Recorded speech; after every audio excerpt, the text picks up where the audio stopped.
you came from Dion. You were raised around stars and superstars to be a superstar. It's in your bloodline. It's your whole approach. Your mentality is you think, maybe to a fault, that you're the best player in the draft. When it got to that point in the draft, just wanted to go undrafted at that point. And he didn't want to go to the Ravens, and that's why he said, don't draft me. And you may look at me like I'm crazy, but hear me out. When you get to that 5th, 6th, 7th round, it's almost better if you're Shedeur Sanders and he has the money and he's a great young man with the NIL and he's smart with his money, to go undrafted, take a step back, and then you control your own destiny and look at this roster and that roster and this roster. Whose turn is it next? It's going to be Shedeur time. By week 9, Shedeur is going to do exactly what he went there for. He's going to have his 4 games to start. You remember how I was in Tampa? We used to go through quarterbacks like goddamn bags of chips. Shedeur Sanders' decision to not sign with the Baltimore Ravens has set the entire NFL world on fire. Everyone has an opinion, and the debate isn't slowing down anytime soon. Was it the right call? Some believe he passed up a golden opportunity, while others see it as a smart strategic move for his career. Aqib Talib has already weighed in, saying it was better for Shedeur to go with the Browns because this season he's going to get a real chance to start in Cleveland. According to Talib, this wasn't just a move for himself. It was a decision for the fans who believe in him and want to see him succeed. But that's not the only angle here. Another perspective shared by the crew suggests that maybe Shedeur wanted to test the waters differently, perhaps even aiming to go undrafted so he could take a step back, evaluate rosters across the league, and then pick the best landing spot as a free agent. It's not about being the backup in the best situation. I want to fucking start and be the star. Simple as that. If I can't start and be the star, then I can do other shit. I'm already rich. They feel like, hey, shit, when I get my op, I'll be the one who turns this shit around. That's the Shedeur type mentality. And I think Shedeur that's do what it. they feel. Aqib Talib made it clear that Shedeur Sanders isn't looking to sit on the sidelines. He wants to be a star. From Talib's perspective, the situation speaks for itself. Shedeur has every chance to step in and claim a starting role. If he imagines himself in Shedeur's position, the message is obvious. This young quarterback isn't chasing a backup spot, he's chasing the spotlight. Talib emphasized that Shedeur's mindset is built on confidence, and he truly believes that the moment he gets his shot, he's going to flip the script. In Talib's words, Shedeur is simply that good, and he knows it. Gerald McCoy, speaking from the arena, had a very different take on Shedeur's decision. He acknowledged that Shedeur's mindset is all about saying, I want to start. I'm not here to be anyone's backup. But in McCoy's view, that approach backfired. He pointed out that Shedeur was a 5th-round pick, and by turning down the Ravens, he walked away from a team loaded with talent, a strong organization, and even a legacy connection since his father once played there. McCoy argued that the Ravens would have been the smarter choice, while Cleveland was already focused on Dillon Gabriel, a quarterback they invested in during the 3rd round. To him, Shedeur missed a golden opportunity by choosing the Browns over Baltimore. To be a backup, he's going to say, I'll take my chances. The reason I believe that that was the wrong decision, because you're in the 5th round at this point. At this point, if somebody wants me, that's what people understand about the NFL. When a team wants you, what has been the big story of the Cleveland Browns? They don't want him. That's what everybody been saying. They wanted who they took. Skip Bayless backed up Aqib's stance, pointing out that Shedeur Sanders was brought up by Deion Sanders and grew up surrounded by stars and superstars. From early on, he carried that same mentality, that he was destined to shine. Before the draft, many had projected him as a 1st or 2nd round pick, and with that kind of expectation, his mindset was already locked in. He was going to step in, play right away, and wow everyone with his efficiency and overall game. For Shedeur, shifting from that mentality to settling as someone's backup would have been a huge blow to his confidence, something Bayless believes he was never willing to accept. Skip Bayless went even further, saying this whole situation was never really about Shedeur's draft stock, his behavior, or even his personality. According to him, it was more of a lesson that the league wanted to hand down, not just to Shedeur, but to his family as well, including Deion Sanders. Bayless argued that the NFL wanted to send a message, to remind them that no matter how big their name or how strong their following, The league runs bigger than any one player or family. In his view, the way things unfolded wasn't accidental.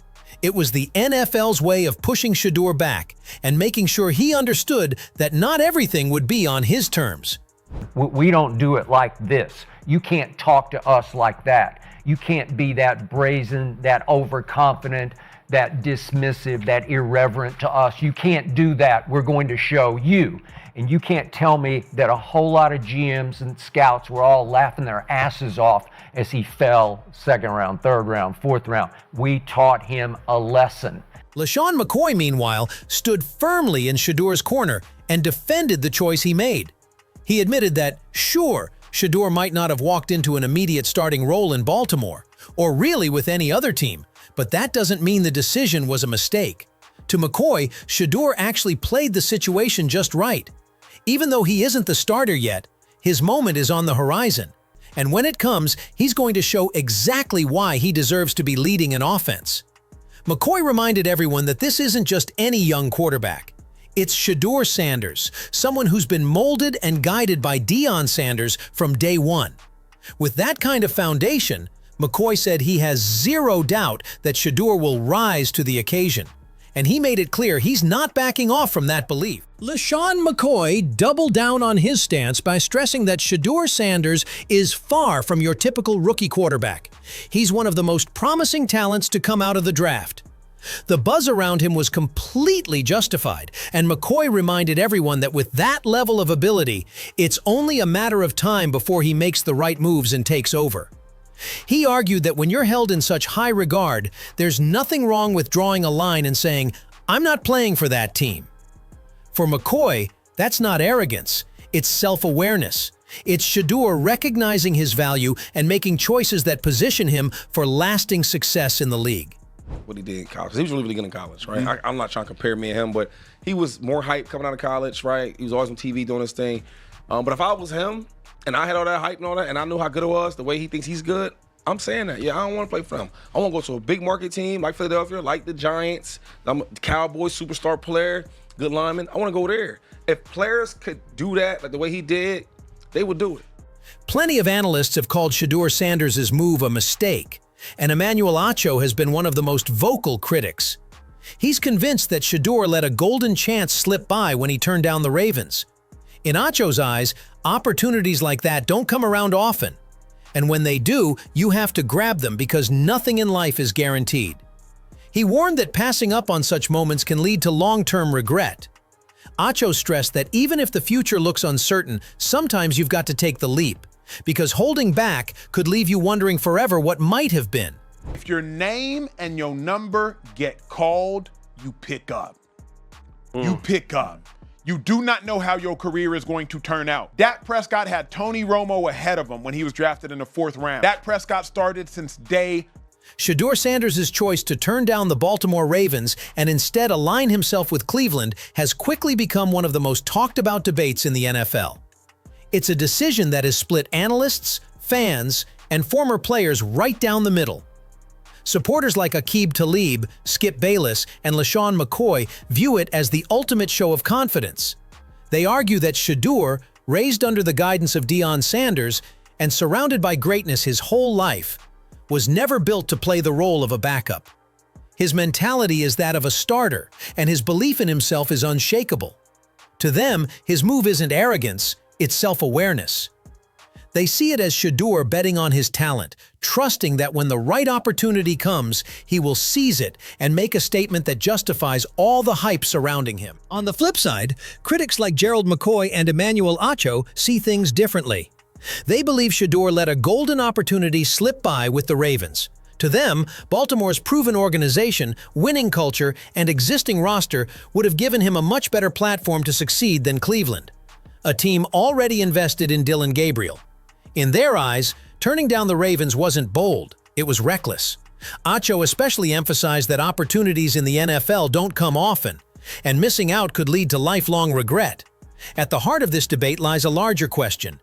Is Shedeur Sanders rewriting the rules by dictating his own path, or did he gamble too early in his career? One thing is certain, his decision has already changed the conversation around rookies and their choices. Now, all eyes are on Shedeur. If he backs up this confidence with results, his move will be remembered as visionary. If not, it may forever be seen as the turning point that derailed his career. What do you think about Shedeur Sanders' decision? Was it a bold and brilliant move to bet on himself? Or did he miss out on a golden opportunity with the Ravens? Do you agree with Aqib Talib, Skip Bayless, and LaShawn McCoy that his confidence will eventually pay off? Or are you siding with Gerald McCoy and Emmanuel Acho, who believe he may have made a career-altering mistake? And when the moment comes, do you see Shedeur proving the doubters wrong and shining as a starter? Or will this choice haunt him in the long run? Share your thoughts in the comments. I'd love to hear what you think.